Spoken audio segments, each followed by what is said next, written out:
Welcome to Phoenix Uprising. I'm your host, Candice Paroli. And I'm Jena and Each week, we're bringing you real, unfiltered conversations about beauty, wellness, business, and the messy, magical process of rising from life's challenges. Think of this podcast like having coffee or a gummy with your girlfriends, the kind of friends who keep it real, give you solid advice, and cheer you on when you're ready to reinvent yourself. That's us, two women who have walked through fire, rebuilt from the ground up, and are here to share the tools, insights, and stories to help you do the same. Whether you're an entrepreneur, a beauty lover, a wellness seeker, or simply someone craving inspiration and transformation, this podcast is for you. Join us every week for bold, soulful, and empowering conversations that will help you rise higher, personally, professionally, and spiritually.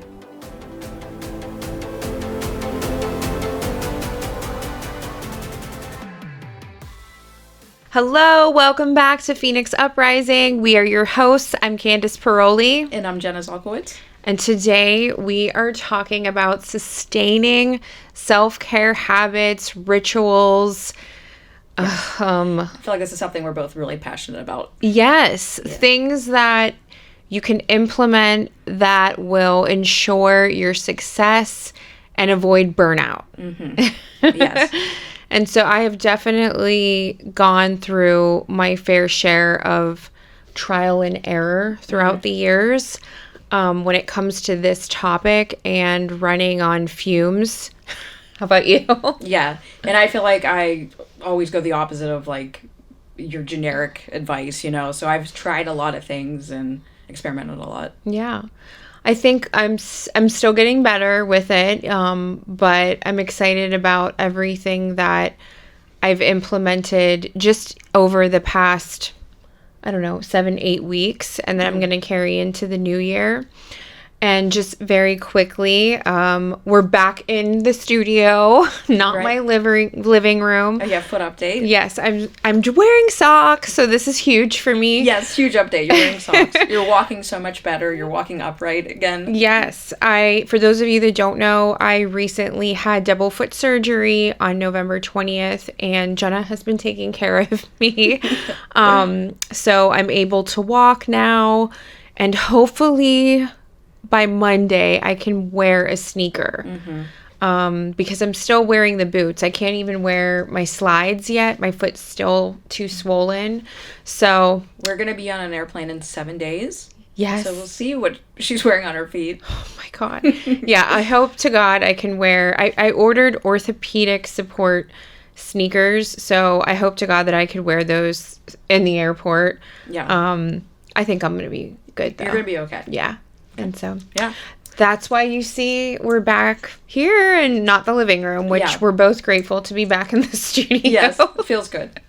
So let's get into it. How do you know you're operating from your highest self versus operating from burnout? Oh, you go first with that question. I definitely am a really good example of this. My good friend Anna tried to talk softly with me for years leading up to my full-blown burnout, and she kept pleading with me like, you can't keep working like this. You're going to harm yourself. Like, she was really worried about my mental and physical health. And for those of you that don't know, for almost 5 years, I was flying back and forth to Florida, like Pittsburgh to Florida, every other week because I had an office down there too. And I was taking care of my kids. So I'm like running a business in Pittsburgh, running a business in Florida. When was your burnout? The end of 2023. Okay. Yeah. Okay. And so, I mean, she was right, like everything. And then she got to the point where she was like actually being more forceful with me. But now that I have implemented, these non-negotiables, I'm making myself a priority, and things are running much more smoothly in my personal and my professional life. Yeah. Yeah, I definitely have gone through burnout before. And it's just a feeling for me of like not, it's like, I don't know, you don't feel motivated. You don't like, You're doing it because I have to. Yeah. Yes. Yeah. Yeah. And when I stepped away and tried to get away from that, that feeling went away. Yeah. Yeah. But it's just a feeling of like, am I being lazy? And you're like, no, this isn't laziness. This is something else is going on. Do you think that is more a woman thing? Where Probably. If we're not like constantly, well, I think it's an American woman thing. Let me go back. If we're not, our society has taught us that if we're not constantly operating in go mode, that we're not producing, we're not being productive. Exactly. We live in hustle culture, which is not how it should be. You need to earn this rest. No, you don't. I'm sleeping, I'm dead. No. We're not robots. Yeah, that's not how it works. And we have a high bar for ourselves on top of it, and we can be too hard on ourselves. I think, for Jenna and I, we both have this mentality where it's not going to get done unless we do it. No one's coming to save us. Yeah, which does not help. Right. Yeah, right. And I think it's okay for us to have that mentality, like no one's coming to save us. But at the same time, we don't need to earn rest, Yeah. I'm learning all these lessons like right now. Yeah. I'm in the midst of learning that, yeah. Same girl, same. What was the moment you realized hustle wasn't enough, that self-care needed to become a non-negotiable? Yeah, truly this year of just like utter exhaustion. And I'm like, what is wrong with me? I'm used to like, I'm full of energy and I go to the gym and I crush it and I have this dopamine rush. And like this year it's been different. I've been more level. Yeah. And I'm realizing, this is more normal. I'm not You're supposed good to. with prioritizing your self-care. Like I won't get into it right now because we're going to divulge more of that, but you're really good with, no, I'm going to do this for myself on Tuesday at this time and I'm not going to budge. Yes. That's a new thing. I used to completely ignore myself. Really? Yeah. Me too. I would like cancel those types of sessions, or the only thing I was really good with never canceling was my hair, nails, and once in a while I get Botox from my sister. She's a nurse. But like those other things that we'll get into, I would be like, I need to work. It was just last week I was at the eye doctor and she was going through my history and she was like, oh, you didn't even come in 2023. You must have been busy that year. Oh, that's the year I had a live-in boyfriend and 2 stepkids. I ignored myself that year. Big surprise. Like that's, I'm getting away from that. Like that's crazy. I have terrible vision. I have to go to the eye doctor every year. What was I doing? Yeah. Didn't you run one time without your contacts in? Yeah, I forgot them. Outside on a track. I've been wearing contacts since I'm 14 too. No, that's you definitely need to take care of your vision. How do you balance ambition with inner peace without feeling like you're sacrificing one for the other? I don't know. What do you think? See, we're probably going to have like completely different answers for this. I struggle because I'm also a mom and a business owner. I'm a single mom. So there is a great amount of sacrifice. But now I think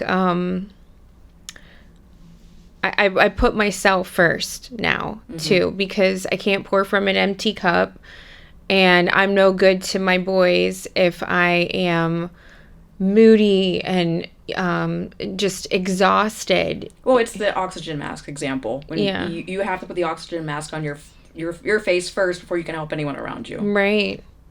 I mean, now I'm much more selective about the things I say yes to when it comes to business projects. And so I'm not going to do anything that isn't good for myself and my kids.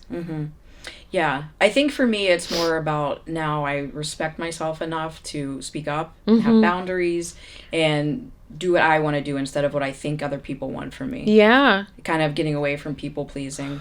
We had a lot of hard lessons throughout our life on people pleasing. Yeah. We could probably teach that class too. We definitely could. We have our PhD in that. Coming soon.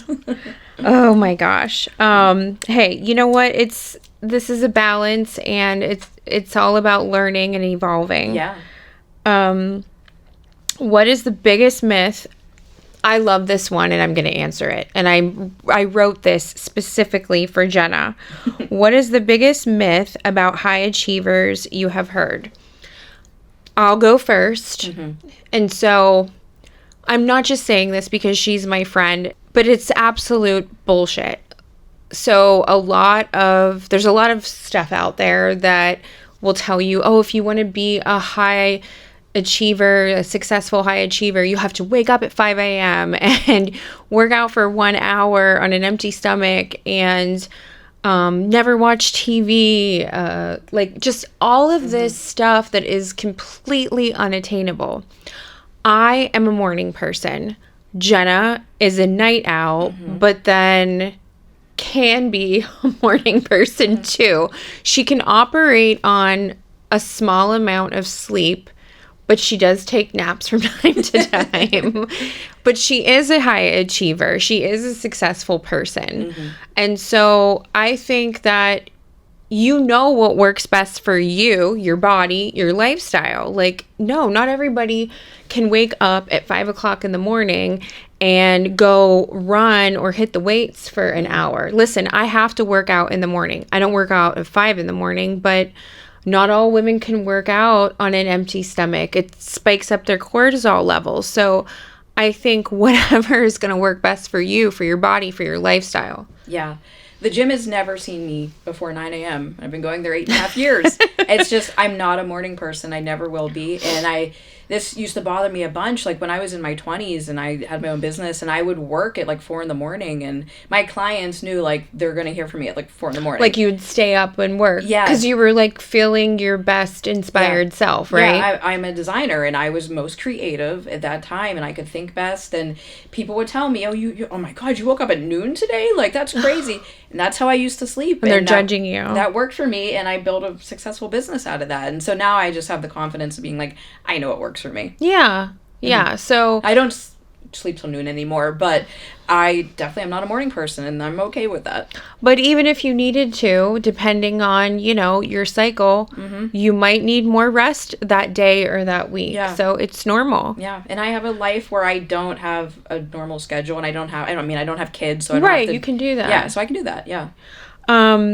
What morning ritual sets the tone for your highest performing days? That's good. I think when I wake up, I'll have like water right away. I take my supplements. I get going. I don't lay in bed. I don't scroll on my phone. Yeah. That definitely is it. Yeah. I can get trapped in that. And if I don't do that, I definitely am having a better morning. Yeah. I mean, we all can get trapped in that because of course, you're cozy or in your bed. And, the thing about the phone is that's an immediate dopamine hit to your brain when you first wake up. So you don't want to feed it something like that. You want to get up. If you can, go outside.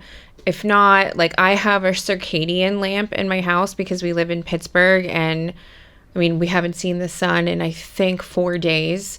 So it's very gray here in the winter. That is so good for you. But I love rituals. And so my morning and nighttime ritual is very important to me. I just feel like I'm my best self when I wake up, I have my water, I make my coffee. And while I'm drinking my coffee, I do my journaling and meditation. I love to start my day like that. And I've been doing that, I want to say, that particular ritual for the past 7 years, maybe. Yeah, so it's important. I like it. And another thing is I don't like rituals. I don't like routine. And that works for me. And I know everyone, you have to have the nighttime and the morning ritual. I don't. Yeah. And I like my days to look different. And so I will start them different ways. Sometimes I wake up and journal. Sometimes I wake up and I'll meditate. Sometimes I don't do that at all. Yeah. It's what works for you. Yeah. What is a small daily habit that creates the biggest shift in your productivity or mindset? It has to be the gym. Days where I exercise in some way, that's definitely it for me. Yeah. I mean, we've talked about this quite a bit on other episodes. We both are huge advocates for, health, fitness. I love the gym. I miss my gym. Oh yeah, Candice can't work out right now. But I mean, it's more than just like the physical aspect of it. I think for both of us, we have friends there. It's a stress reliever. Mm-hmm. Oh, it's so many things. Sometimes I get my best ideas when I'm at the gym. Uh-huh. I that's truly, and I'll be like, when I'm not supposed to, like texting her, like, I just thought of this. Yeah. But and like the post gym like high, like, oh my God, that's the best. Yeah. That's the best I feel during my entire week. Yeah, I would say the gym is probably my answer too, although I'm missing my gym peeps. How do you reset your nervous system when you feel overstimulated or overwhelmed? Oh, that's a good one. Mm-hmm. Again, I'm going to go to exercise, but there's probably another answer there. Actually, like deep breathing. Yeah, I was going to say that. Yeah, sometimes I'll be like, oh, breathing. But no, and then I'm reminded every single time, like, oh my God, that really does help. Yeah. I mean, we all have different stressors in our life, whether it's your job, your kids, an ex, your neighbor, I don't know. Your family. Yes, your family. I got certified in somatic breathing, but incorporating tapping as well truly helps. Legs up on the wall, like, lay down on your floor, legs up on the wall. The breathing really, it's the fastest way that you can reset your nervous system, especially if you're in public, in your car. I have a family member that has really, really bad anxiety and panic attacks, and they will come out of nowhere, and sometimes they will have to pull over on the side of the road and do the breathing and tapping to calm themselves down. I was able to get myself out of a panic attack one time from deep breathing after I learned some breathing methods, and I was shocked that it worked, but it did. Yeah, it does. Yeah, I'm a big believer in that. How do you incorporate biohacking and energy work into your daily routine? This is our favorite. Yeah. Oh, this is a really good question. I do so many little things. You start on this one. Me? Yes. You're going to say red light therapy. Well, I mean, I'm a biohacker. So, I live it, breathe it, sleep it, eat it, tell everyone about it. I don't want to say that I'm against Western medicine, but it's not. I'll say it. I'm against Western medicine. It wasn't doing it for me. No. And so that is what led me down the biohacking naturopath wellness hole, and then to get certified. And then I had another friend other than Jena who was also a breast cancer survivor, and then that led me down the rabbit hole of naturopath wellness for oncology and the diet and lifestyle. So I mean, I love peptides. I do red light therapy every day. I was doing a lot of cold plunging, but I've done more research with that now. And for us women, we have to be careful when we're doing the cold plunging, depending on where we're at in our cycle. Oh, interesting. Yes. I don't do cold plunging just because I hate it, and I just don't like doing things I hate, but I didn't know that. Right. So, you might want to avoid the full plunge depending on if you are on your period, and then what you can do is, if you want to do the face dunking for the inflammation, that's a better option than doing the full cold plunge. It's not good for us, and it could spike our cortisol levels. And just really quickly, this is why I don't believe that women should be doing the exact same diet and fitness routines that their husband, significant other does. Is so true. Yeah. It really drives me crazy. And then, I mean, my own patients I've seen, I have the husband and the wife, the girlfriend, the boyfriend, and they're both doing the same exact eating habits and workout routines, and she's blowing up and not in a good way. Yeah. And he's trim and super toned, and I'm like, honey, like, and I have to break it down. She's like, oh my God, I never thought about that. And I'm like, work out with a girlfriend. Yeah. Like, one thing that is good for both men and women is creatine. yes. That is something I take daily. I know you take it as well. Love it. Love creatine. It makes your muscles so much less sore after you work out. You can recover faster. Creatine's great for women. Especially if you're like perimenopausal, menopausal, every woman should be taking that. Yeah, and I think women are scared of that. They think I'm going to get so bulky. No. It's great. You should absolutely. If you're unsure of like how much you should take and how often and what brand, just chat GPT it. Yeah, it's 5 grams. It's 1 scoop. It's really easy. Yeah. But aside from that, like, it's simple things for me. I just started red light therapy and peptides this year because of you. But like, mine's more simple. I drink a ton of water. Drink water when I first wake up. I don't do caffeine, which I know isn't like, for some people that's there's a lot of people that don't. I feel like it's actually kind of trendy not to do caffeine. I can't have caffeinated coffee. It makes me feel insane. But I don't do caffeine, and that is really helpful. And then just, I don't eat gluten. My diet is a huge part of it. And then as far as the energy healing goes, you know, Jenna and I both do, or we attend retreats, workshops. I mean, it could be anything from a drum circle. You do cacao ceremonies. Breathwork ceremonies. Yeah. Those are huge for me. And I just discovered that this year. Yeah. And they have been a game changer for me. And I like that, I like the group sometimes. But then, like, last night we did a full moon ceremony at my house, and it was live, like, on Zoom. But it was just her and I, and we did our, you know, clearing rituals, like, everything that we were releasing. So, yeah. But we both do daily things energy-wise to help. Yeah. Absolutely. That's a huge part of it for me, and it's how I talk to myself now, how I talk to the universe, and, you know, these are big changes for me. Well, speaking of changes, this next question is super relevant to this week. What have you learned this year about boundaries and how they affect your emotional well-being? I'm in the middle of that right now. I've learned that no is a complete sentence. You always say that to me. And then I've learned that I'm allowed to put myself first. Yes. And I have been saying no to a lot of things this year, and it feels amazing. Yeah. And I have been speaking up and saying, nope, I don't want to do that. I don't want to attend that. I'm doing something else.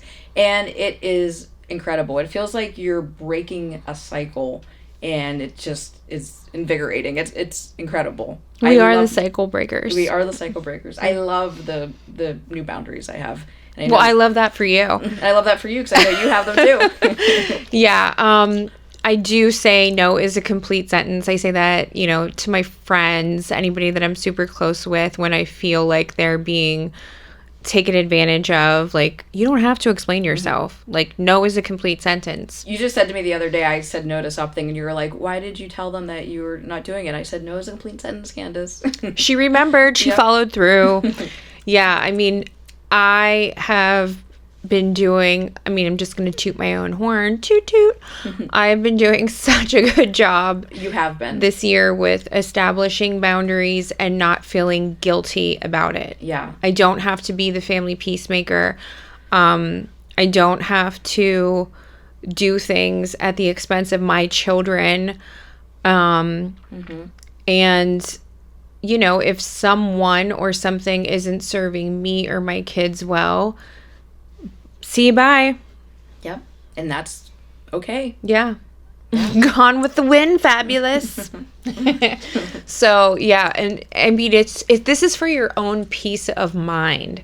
Like, I can't stress that enough. It's okay to say no to projects that drain you. You know, another thing is I go above and beyond for anybody that's in my life, whether you're somebody in my family or my friends. I show up for my people.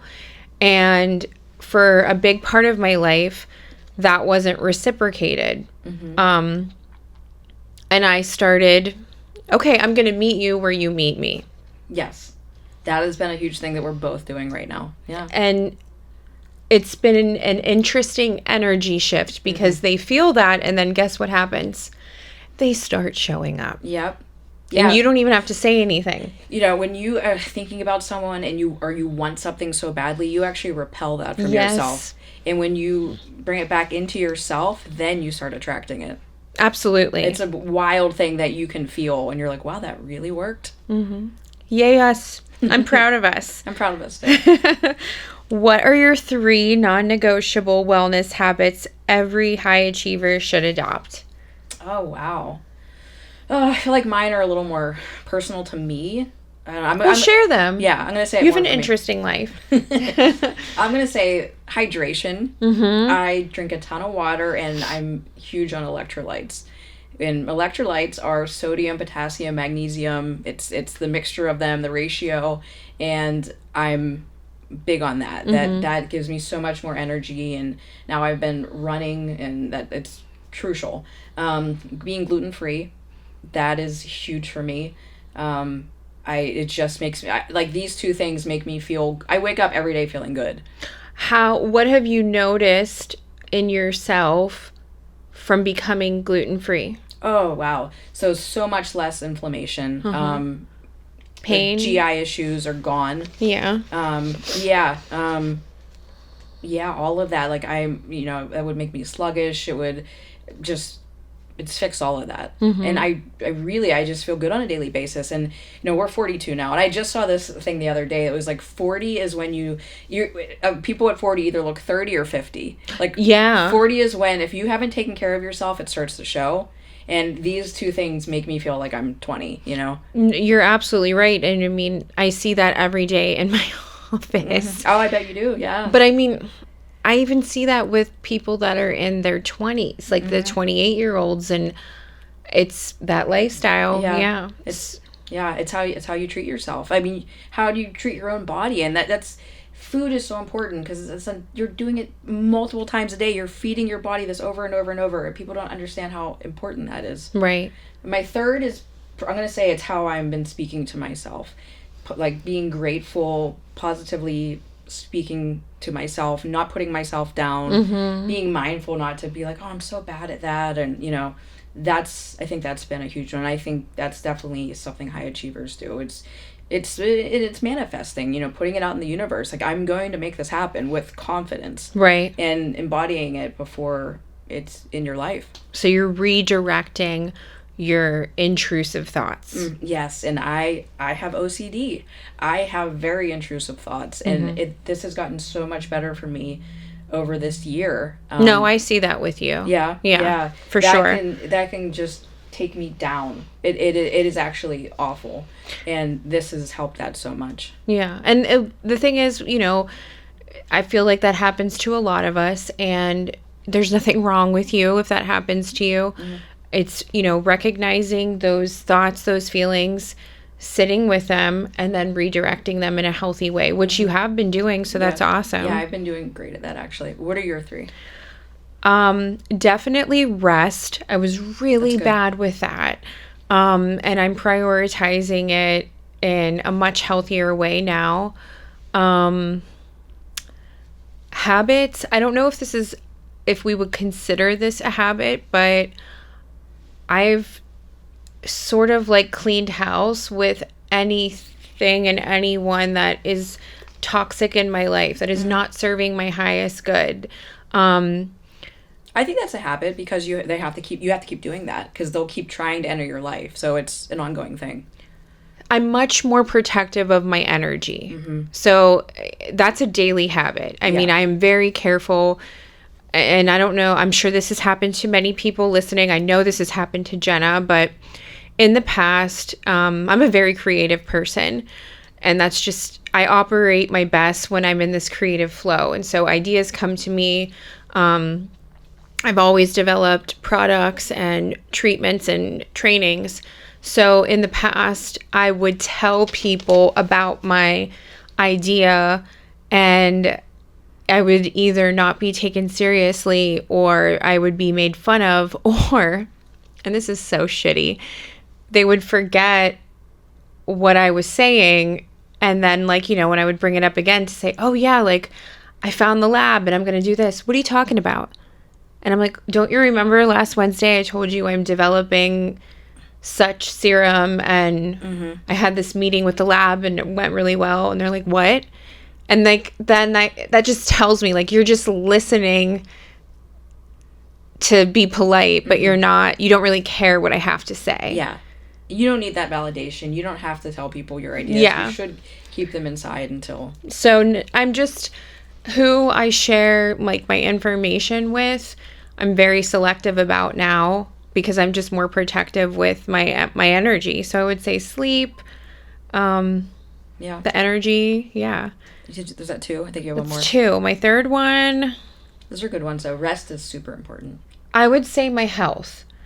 Like I said before, I am guilty of canceling like anything for myself. I never did that for my children. I mean, like, I feel like I take them to so many different doctor's appointments and whatnot. But we both put like the man we were with at the time in the relationship in front of us. And yeah. It would take care of them and not ourselves. Yeah. So that's a huge change for both of us. Like scheduling the surgery and actually going through with it this year was huge for me because I put it off for 3.5 years. So yeah, I guess it's just like coming back to myself. Yeah, that's the biggest thing. Yeah. How do you structure your day to maximize focus and flow? This is hard for me. You're to not answer. a very structured person. I do not have structure. Yeah. Okay. Well, I go off of how I feel. And that's good. I realize, I don't have children, so I'm not like stuck in these routines, but I definitely am big on feelings and just what I'm feeling. And I go with my gut a lot. So I go with the flow of what feels right to me at the time, if I can. No, I think that's good. I'm not an overly structured person. I mean, I have to have some structure because like, doing the mom thing and the business. But you definitely have a structured morning routine though. Yes. I like that. And the nighttime routine too, which we'll talk about in a second. But I'm probably more structured on the days that I have my kids. Okay. Because then my time is more limited for work, meetings, or something fun. Yeah. Yeah. Yeah, for sure. Okay, I like this. If you could automate, outsource, or eliminate 3 things to protect your energy, what would they be? I would want a personal assistant to do just life things that I can't stand doing regular life things. She's really good about this already. I am. So there's some things I do that people are like, you're so ridiculous. No, you're not. I don't do my own laundry. That's okay. I use a service and I put laundry bags on my front porch and someone picks it up, does my laundry, folds it, and delivers it back to me. I hate doing laundry, and that I know that's not as efficient money-wise as having my own washing machine and dryer, but I don't have one, and this is what I do. Now, if I had kids, this wouldn't really be feasible, but this is what I do because I hate it. I also hate grocery shopping, so I have all of my groceries delivered to my door. Again, I'm paying a $10 tip every time. I know I'm paying more money. These things are worth it to me because they drain me, and I hate them. Every time I enter a grocery store, I am miserable. So that's what I do. I don't think that there is anything wrong with that. And I think that there are millions of Americans that are also doing the same thing as you. I think that you're working smarter, not harder. You're delegating. That's what I'm doing. And that. So it's like I could spend all this time at the driving to the grocery store, going around the grocery store, coming back home. Or I could spend all this time doing laundry. Like, how many moms out there freaking can't stand doing the laundry? Yeah. It's just never ending. I hate it, and that's how I choose to spend my money, and it's my money, so, yeah. How about you? The first thing that I would do, and that I'm going to do, this is a big, big goal for 2026, is I'm hiring a driver for my kids. Oh, yeah. I don't give a damn if you think that is bougie. It's my money, and they're my kids.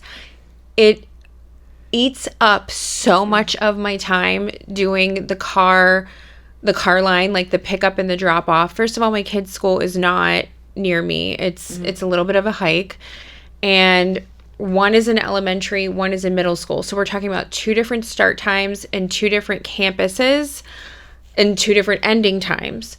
And so you did this for me when I was at the doctor's. Yeah. She picked up my middle schooler. And how long did that take you? It took 2 hours. Yep. I brought them back to your house, and I said, okay, now I know why you want to drive her. Oh, that's right. You picked up both boys. Yeah, I picked up Gina, so too. she really Yeah. got to see the suckiness of it all. It took 2 hours. Yeah. And It was such a...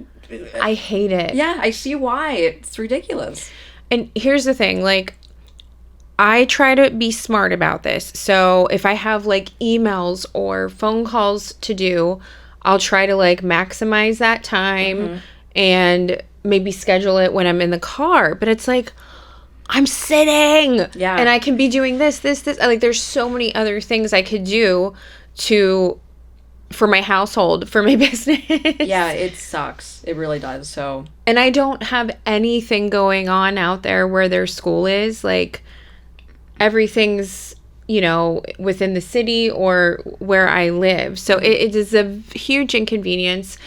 I am going to hire a driver. I don't need a babysitter. I just need someone to do that. And then if I can't take them to their practices once we, have springtime, do that for me. That's it.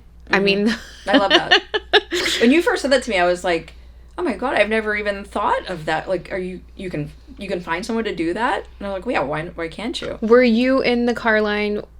Because there is a family at their school that has a car service for their kids. I got there early because I was the first one in line. They're usually first too. Yeah, so I didn't see them. And they'll be in like an SUV and it will have something on the car. But yeah, they have a car service for their kids and their parents are diplomats.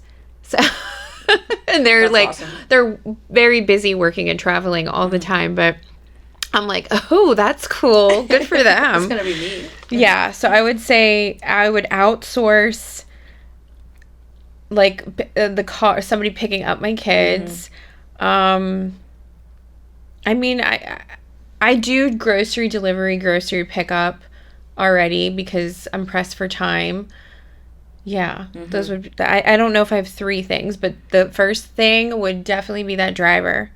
I told a friend of mine. She asked me about these leggings that I always wear to the gym, and she was like, "Have you washed them? How do they hold up in the laundry? And how, what do you wash them on?" And I was like, "Oh, I don't do my own laundry." And she was like, "Oh, fuck you." She's like, "Hell if I know." I was like, "I have no idea, but whatever my laundry person does, they're fine." What does your nighttime routine look like for the version of you who is thriving? Again, I don't do routines. What would the... You do. I don't think you realize it, but you do. Yeah. Huh. What do you think my answer is then? So Jenna's very big on her meals. I mean, I'm not saying she eats big meals, but like... she puts a lot of effort into the food that she cooks for herself. Very mindful about it. Okay, so that's important to you, and you definitely do that. And, you usually have, like, a nighttime tea and some plant medicine as well. This is your, I mean, like, I'm basically living with you right now. This is your nighttime routine. Oh, you know what? Here's an answer. I don't consume negative media. So that's like, I have noticed years ago I used to watch true crime all the time. Like, I would fall asleep to like serial killer documentaries. What? Yeah. And did you have bad dreams? No, but do you know that a lot of women do that, and my sister does. And that it's a sign of trauma. And she like when she does her hair and makeup, she has her earbuds in. And she's listening to... I didn't even know there's freaking true crime podcasts. It's huge. Women love true crime. Why? It's trauma. For me, I think my life was so miserable and so bad at the time. It was like, well, could be worse. I think that was a part of it. I would consume everything. I mean, Ted Bundy, Jeffrey Dahmer. I watched it constantly. Do you know, once my life changed, I never watched it again. So... since my life has kind of started over in the last 4 years and I got away from my abusive ex, I never watched it again. I can't imagine listening to that while doing my hair and makeup. When you really think about it, it's not, like, of course that means something's wrong inside of you. That is not normal. No. So now I only listen to, like, positive things at night. So that's my answer. Okay, good. Yeah. Yeah. I'm like, what do you mean you do have some rituals? What's your answer? So let's see. My nighttime routine, what does it look for the version of myself who's thriving? I would say like I would not be on my phone or having the TV on like 1 to 2 hours before I go to bed.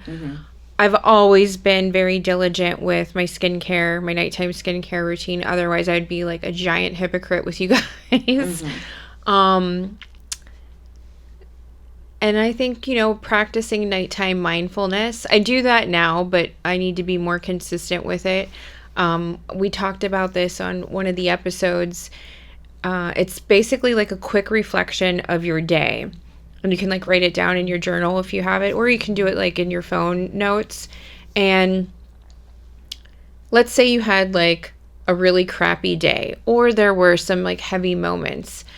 You can go through bit by bit of your day and only focus on the good things that happen that you're super grateful for. And I made an example of this once before with you guys. I woke up before my kids and I was able to finish my full cup of coffee, journal, and do my hair and makeup. I had a really amazing new patient who bought $500 worth of product. And so let's say like, you're going to list, 10 things. By the time that you're done with those 10 things, doesn't matter how big or small they are, it changes how you feel. And so you're going to bed on a high note. And so I want to get into the habit of doing that more. And I think I've said this before, but just smiling, just even forcing yourself to smile can raise your mood. Yeah. So like while you're doing that, smile. And think about the good things that happened during the day. And it sounds corny, but it actually works. And there's something else, and this is not necessarily about a nighttime routine, but this is about just for you and a habit. And so if you work from home, or if you don't have to leave that day, and I want to start doing this more. I know what you're going to say. Okay. And there's actually scientific proof about this, is getting ready. Because you're getting ready for yourself, okay? And so let's say, like, you don't have to leave the house that day. Maybe you're, like, working from home, or you don't have work. And you're, like, just doing things around your house, and then you walk past the mirror. You're going to feel so much better when you look at that woman that's looking back at you, because, you're a little bit put together. I'm not saying you got to have, like, jeans on and a beautiful blouse in the house, but do a little bit of your hair and makeup. I'm telling you, you're going to feel better about yourself. Operate from your highest self. This is one I need to implement. I am very bad about that because I've worked from home my whole life, and I will, if I have nowhere to go, I will just put my hair up in a bun and put on sweats. And you're right, and I will I need to start doing that. I will look in the mirror and I don't like what I see, and I like. Look at this grease ball. Ew. Yeah. I mean, when I don't look like a crusty, dusty biatch, I perform better. Yeah, no, that I definitely need to start doing that. Well, that goes into my next question, which is, what habits are you building now that your future self will thank you for? That is definitely going to be on that list. I think that is the biggest for me. That is a big thing that I do that I know I need to stop, because the days that I am ready, I feel so much better. Yeah. And you just never know. Like, let's say you have to run out of the house. You don't know who you're going to run into. It might be, someone that's like, oh, Jenna, I really have this great idea that I want to run by you for this project. And then you happen to be looking really snatched that day. Yeah, and that's a self-love thing, I think. Like, you think you don't deserve it. Oh, nobody's going to see me anyway, You never know. It kind of goes along with, eating, if you live alone, preparing yourself a meal. I used to just kind of throw it on a paper plate, and now I'm putting more effort into it. Yeah, you do. Yeah, so I'm not feeding anyone else. Like, I still deserve to. Yeah, you're right. Because that goes back to what you said: self-love, self-worth. Yeah, I agree with you. Yeah, so those are really my answers. I would say for me, what I just said about like, you know, making it a habit to put effort into myself regardless of if I'm going out of the house or not. Standing firm in my boundaries and my self-love and my value, and I'm not going to abandon myself anymore. I mean, I hope that I'm always learning, growing, evolving. So I want to continue with that mindset into the new year. Yeah, absolutely. Yeah, for me, it's going to be the self-love and the respect for myself to do these things just for me. Yeah. And I'll leave you guys with a little bonus. If you journal or if you like to make notes in your cell phone app, think about what you want for your future self now. Whatever time you're listening to this too, by the way, because like not everybody's going to listen to this like in December. If you're writing something in your journal or in your notes that you're wanting to bring into your life, date it. I always do that. Yes, same. Put a date on there because it makes it more tangible. And if you want, you can give yourself a timeline. You know, like let's say it's, I don't know, some project or book that you might be coming out with. Give yourself a date of, you know, when you're going to do that. Like, this is my deadline.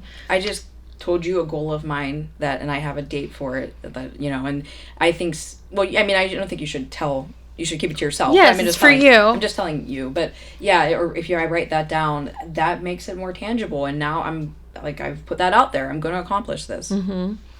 Well, I think that is a really good mindset to have for the new year and for your highest self. And by the way, these things don't need to be done before the new year. Yeah, no, please don't. Like, we're recording this and putting it out there so that you can start now and start with us. I mean, we are starting to call things in and implement, you know, new desires now. And, you know, if you're following us on social media, we try to put guided meditations on our Instagram every week for you guys. And so we'll include that, you know, with this episode as well. And we're always here to help. And if there's anything that you guys are interested in learning about, like from Jena and I, or you want us to talk about, please feel free to drop us a message and we'll get right on top of that, Rose. All right, guys. Well, thank you so much. We really appreciate all of the love and support. Continue to rise. We will see you next time. Bye.